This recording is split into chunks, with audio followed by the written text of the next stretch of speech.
Hello what's up guys, कैसे हैं आप सभी लोग। So welcome back to the Excel class. तो फटाक से अपनी ब्लैंक वर्कबुक खोल लेते हैं। तो हमने ब्लैंक वर्कबुक खोल ली। तो ज़रा कुछ चीज़ें ज़रा समझ लेते हैं। मैंने आपको एडिशन तो बता दिया है ना, जैसे कि अगर आपको मैं अगर इस सेल में लिखूँ इज़ इक्वल 4+3 और मैं एंटर दबा दूँ तो यहाँ पे 7 आएगा। ठीक है, मैं 7 डायरेक्ट भी लिख सकता हूँ और 7 जो है इतना झंझट करके भी लिख सकता हूँ। ठीक है, अब जैसे कि मैंने यहाँ पे वैल्यू लिखी है, यहाँ पे मैंने वैल्यू लिखी 3, यहाँ पे मैंने लिखी वैल्यू 2। ठीक है, तो मुझे अगर इन दोनों का एडिशन चाहिए तो इज़ इक्वल इस सेल का एड्रेस और प्लस करना है मुझे इस सेल का एड्रेस। ठीक है, तो ये आ गया। इसी तरीके से मल्टीप्लिकेशन डिवीजन भी काम करता है। ठीक है, जैसे मुझे मान लीजिए 3 में से 2 माइनस करना है तो इज़ इक्वल इस सम का एड्रेस माइनस मतलब इस कॉलम का एड्रेस, और ये देखिए 1 आ गया।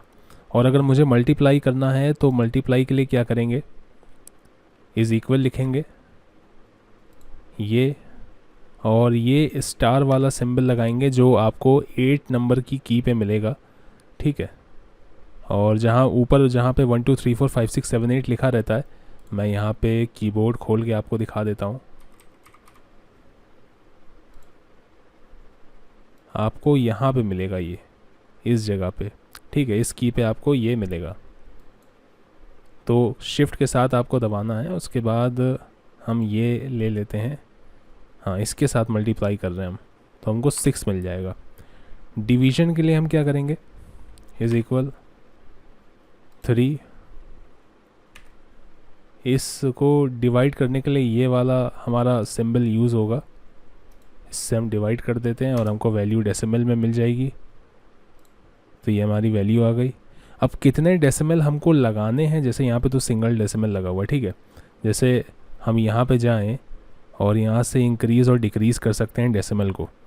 पहले हमको ये जो ग्रीन वाला बॉक्स है वो इस पे रखना है, और फिर यहाँ जाके ये जो सेक्शन है नंबर वाला, इस पे जाके हम इंक्रीज़ कर सकते हैं। तो ये देखिए इंक्रीज़ हो गया डेसिमल, तो इसकी वैल्यू 1.5 ही है तो इसलिए 0 आया।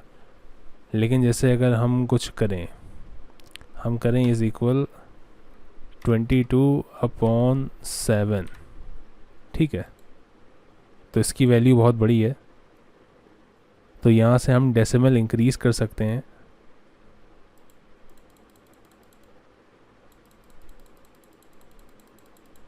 ठीक है,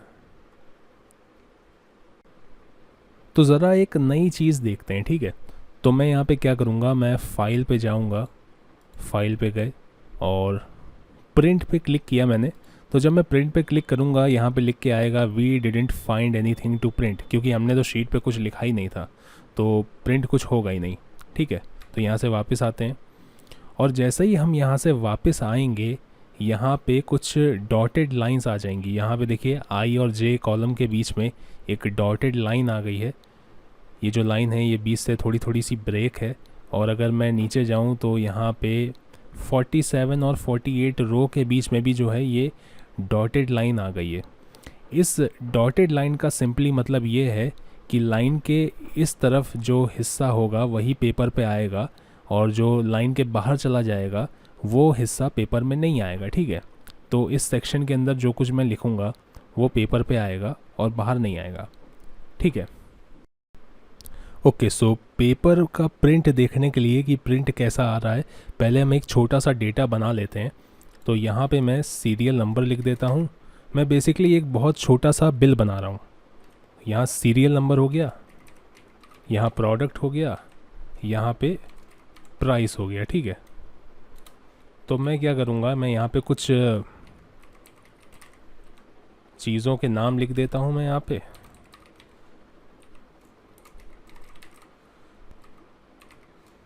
ठीक है, तो ये मैंने कुछ नाम लिख दिए यहाँ पे। इसका प्राइस है, और इसका प्राइस है, इसका प्राइस है इतना, और हमारा यूपीएस जो है उसका प्राइस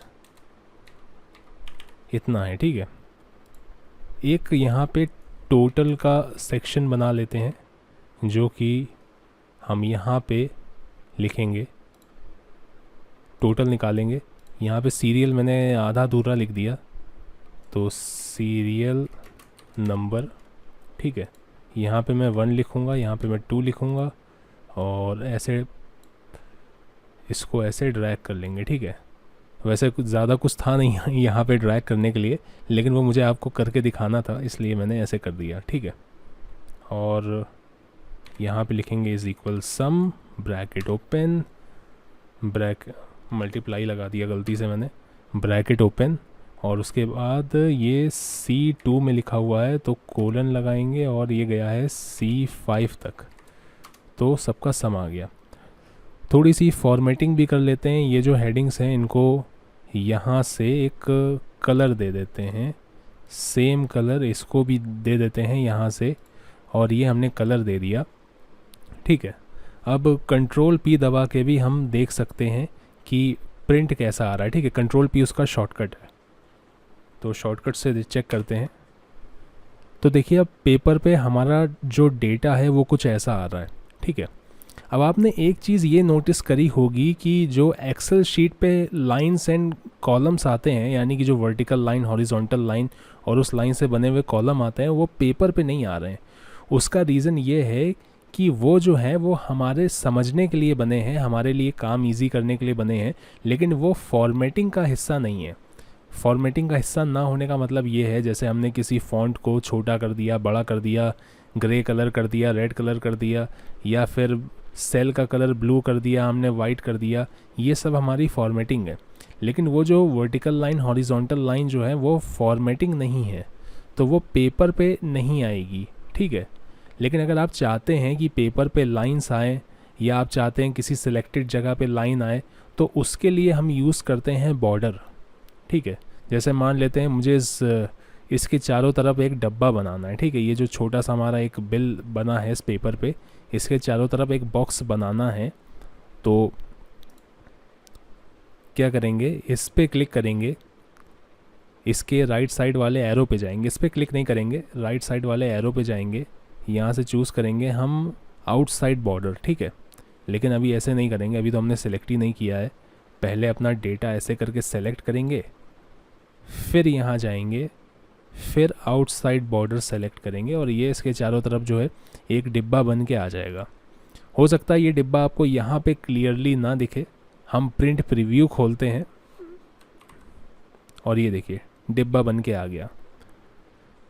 अब मान लेते हैं ये डिब्बा हमें हटाना है, तो हम बस ऐसे सेलेक्ट करेंगे और फिर से इस पे जाएंगे, नो बॉर्डर कर देंगे, और बॉर्डर सब हट गया हमारा, ठीक है।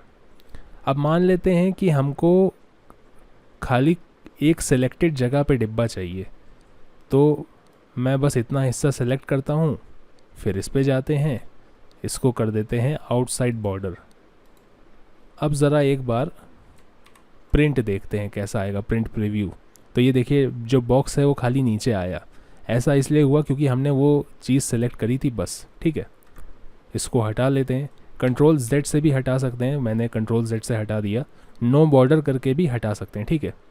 अब मैं पूरा डेटा अगर सेलेक्ट कर लूँ और यहाँ पे जाके मैं ऑल बॉर्डर कर दूँ, तो जितने सेल हैं सब पे लाइन आ गई, सब तरह की लाइन आ गई, सब कुछ बॉर्डर हो गया, ठीक है। तो अब ये हमें कुछ यहाँ पे ऐसा दिखाई पड़ेगा, ठीक है। तो ये कुछ ऐसा दिख रहा अब। तो वापस जाते हैं, इसको नो बॉर्डर करते हैं, नो बॉर्डर हमने कर दिया। एक ऑप्शन दिया है thick outside border, thick outside border apply करके देखते हैं, तो काफ़ी थिक बॉर्डर आ जाएगा। ये देखिए थिक बॉर्डर आ गया, कंट्रोल Z से मैंने हटा दिया। एक बार यहाँ तक ज़रा सेलेक्ट करते हैं इसको, और ऑल बॉर्डर कर देते हैं यहाँ से। तो हमने ऑल बॉर्डर कर दिया, और प्रिंट देखते हैं, तो ये देखिए हमने जो है ऑल बॉर्डर कर दिया था, लेकिन हमने ज़्यादा एरिया सेलेक्ट कर लिया था, तो वो खाली वाले एम्प्टी सेल भी इसके अंदर आ गए, है ना। तो अब ज़रा एक काम करते हैं, ये एम्प्टी सेल को हटाते हैं, लेकिन इसके अंदर हम बॉर्डर रखते हैं। तो वो हम कैसे करेंगे, ये हिस्सा हमने सेलेक्ट किया और चले गए नो बॉर्डर पे। ये हिस्सा हमने सेलेक्ट किया और हम फिर से चले गए नो बॉर्डर पे। ठीक है, तो हमने नो बॉर्डर कर दिया। लेकिन अब इससे एक समस्या ये हो जाएगी कि इधर की लाइन भी चली जाएगी, जो आउटलाइन है। ज़रा देखते हैं। देखिए, दो साइड की तो आउटलाइन आ रही है, लेकिन नीचे की आउटलाइन और राइट साइड की आउटलाइन चली गई। तो उसके लिए हम क्या करेंगे, पूरे डेटा को हमने फिर से सिलेक्ट किया, इस पे गए और बॉटम बॉर्डर कर दिया, तो नीचे की लाइन आ जाएगी। ठीक है, नीचे की लाइन आ गई, लेकिन राइट साइड की लाइन अभी भी नहीं आई है। ठीक है, तो क्या करेंगे, खाली इतना ही हिस्सा सेलेक्ट कर लेते हैं और राइट बॉर्डर कर देते हैं और प्रिंट प्रीव्यू देखते हैं तो सब जगह पे बॉर्डर आ गया। ठीक है, तो सब में बॉर्डर आ गया, सब जगह आ गया। और अगर हमको मान लेते हैं कोई सिलेक्टेड हिस्सा हटाना है, जैसे मान लेते हैं हमको यहाँ की लाइन हटानी है, ये 5th नंबर की जो रो है इस पे जो लाइन आ रही है ये हमको हटानी है, तो वो हम एक सिलेक्टेड लाइन कैसे हटाएंगे, तो इसी के एरो पे जाते हैं। यहाँ पे देखिए सबसे नीचे इरेज बॉर्डर लिखा हुआ है, इस पे क्लिक करते हैं और हमको एक रबर जैसी चीज़ कुछ मिल जाएगी, इरेज़र जैसी चीज़। तो ऐसे 5th वाली लाइन पे लाएंगे, क्लिक करेंगे तो बॉर्डर हट गया, फिर से क्लिक करेंगे, फिर से क्लिक करेंगे तो बॉर्डर जो है हट गया। ठीक है, अब प्रिंट प्रीव्यू देखते हैं तो ये देखिए ये वाला जो बॉर्डर है ये हट गया यहाँ पे। तो इस तरीके से हम कोई सिलेक्टेड बॉर्डर जो है इससे हटा भी सकते हैं। सो गाइज, ये देखते हैं कि रैप टेक्स्ट क्या करता है। ठीक है, तो रैप टेक्स्ट का जो काम है वो ये है कि सिंपली सेल के अंदर जो है अगर हमने कोई वर्ड लिखा है तो उसको उसी के अंदर ही रखे, बाहर ना निकलने दे। जैसे मैंने अगर F कॉलम के सेल पे कुछ लिखा, जैसे मैं कोई लंबा वर्ड लिखता हूँ,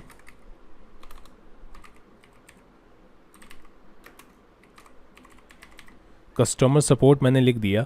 अब कस्टमर सपोर्ट लिखा तो सिर्फ F के अंदर ही है, लेकिन वो दिख ऐसा रहा है जैसे वो G के अंदर भी लिखा हुआ है। लेकिन यहाँ पे फॉर्मूला बार पे देखिएगा, जब मैं G पे क्लिक करूँगा तो ये खाली है एकदम, लेकिन देख के ऐसा लग रहा है जैसे इस पर सपोर्ट वर्ड लिखा हुआ है और कस्टमर वर्ड यहाँ पे लिखा हुआ है, जबकि ऐसा कुछ नहीं है। कस्टमर सपोर्ट पूरा का पूरा जो है वो इस F2 सेल के अंदर लिखा हुआ है, लेकिन देखने से लग रहा है कि सपोर्ट जो है वो G2 के अंदर लिखा है।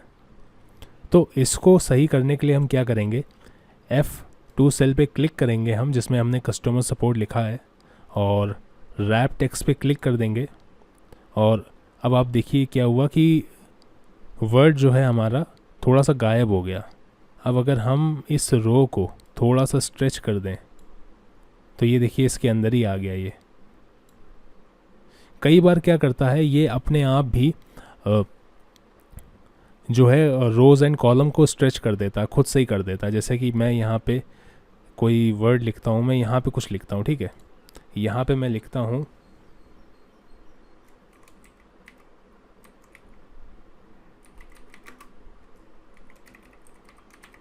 ऐसे ही कोई रैंडम वर्ड मेरे दिमाग में आया, मैंने लिख दिया, ठीक है। अब रैप टेक्स्ट करते हैं तो ये देखिए इसने अपने आप ही कर दिया वो। लेकिन आप एक चीज़ ये देख रहे होंगे कि कॉलम को या रोज़ को छोटा बड़ा करने में हमारा इधर का डेटा भी डिस्टर्ब हो रहा है ना।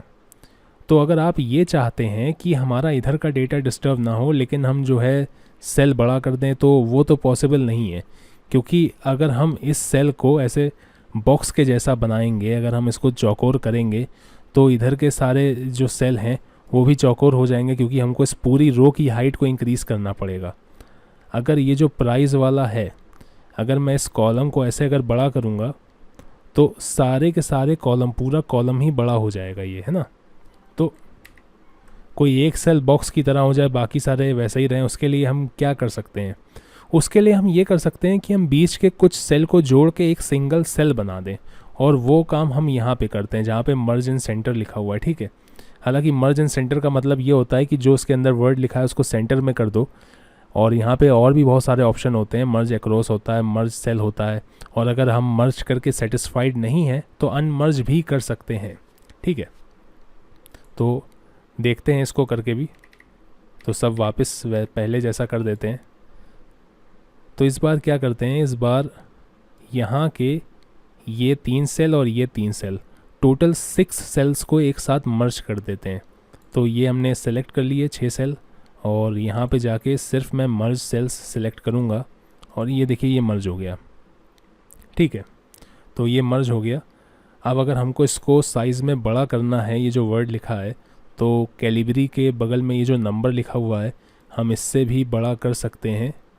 नहीं तो ये जो ए बना हुआ है, ए के ऊपर एरो होगा, जो अप वाला एरो है उस पर अगर हम क्लिक करेंगे तो ये ऐसे बड़ा हो जाएगा, और ये जो डाउन वाला एरो जिस पे बना है उससे छोटा हो जाएगा, ठीक है।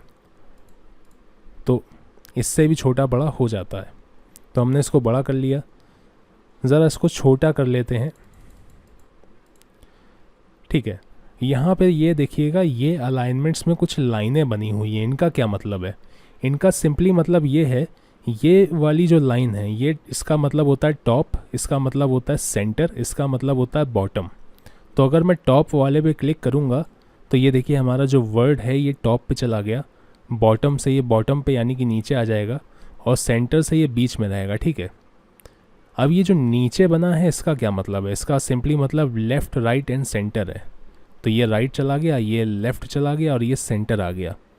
नीचे वाला जो सेंटर है वो लेफ़्ट और राइट के बीच का सेंटर है। ऊपर वाला जो सेंटर है वो टॉप और बॉटम के बीच का सेंटर है, ठीक है।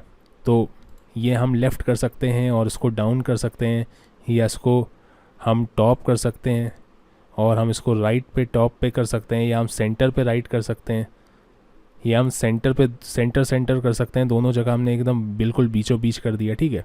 तो यहाँ से अलाइनमेंट होता है। तो अभी मैं क्या करूँगा, इस सेल पे क्लिक करूँगा और हम इसको फिर से अनमर्ज कर देते हैं, ठीक है। तो ये जो है हमारा अनमर्ज हो गया, और इसको हमने जो है हम दोबारा से क्लिक करेंगे तो ये अनरैप हो जाएगा, ठीक है। वहीं पे ये जो हमने नंबर्स लिखे थे, अगर हम इन सारे सेल्स को सेलेक्ट करें और हम यहाँ पे जाएं जहाँ पे डॉलर बना हुआ है, तो हम यहाँ से करेंसी भी चूज़ कर सकते हैं। जैसे कि यहाँ पे बाय डिफ़ॉल्ट डॉलर दिया होता है और यूरो भी दिया हुआ है। और अगर हम मोर अकाउंटिंग फॉर्मेट्स में क्लिक करें तो देखिए यहाँ पे करेंसी पे अगर हम जाएं तो हम यहाँ से सिंबल चूज़ कर सकते हैं। अब यहाँ पे बहुत सारे सिंबल हैं, तो यहाँ पे सिंबल देखते हैं। ये मुझको ये मिल गया हिंदी वाला रुपया, और मैंने ओके कर दिया ऐसे। और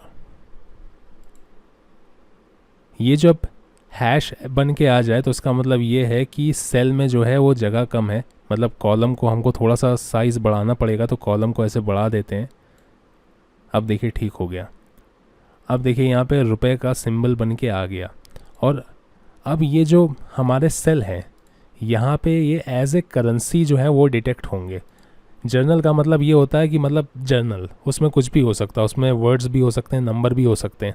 लेकिन एक्सेल को पता है यहाँ पे हम करेंसी की बात कर रहे हैं, रुपए की बात कर रहे हैं, ठीक है। चलिए एक चीज़ और देख लेते हैं। तो यहाँ पे कस्टमर सपोर्ट लिखा हुआ है, इसके ऊपर हरा डिब्बा ले आते हैं और इसको कलर दे देते हैं, वाइट कलर दे देते हैं, और इसको बैकग्राउंड दे देते हैं। बैकग्राउंड ये वाला बैकग्राउंड दे देते हैं, ठीक है। या बैकग्राउंड कलर कोई और दे देते हैं, ये बैकग्राउंड दे देते हैं, और इसको ऐसे बड़ा कर देते हैं, ठीक है। तो कस्टमर सपोर्ट इसमें लिखा हुआ है।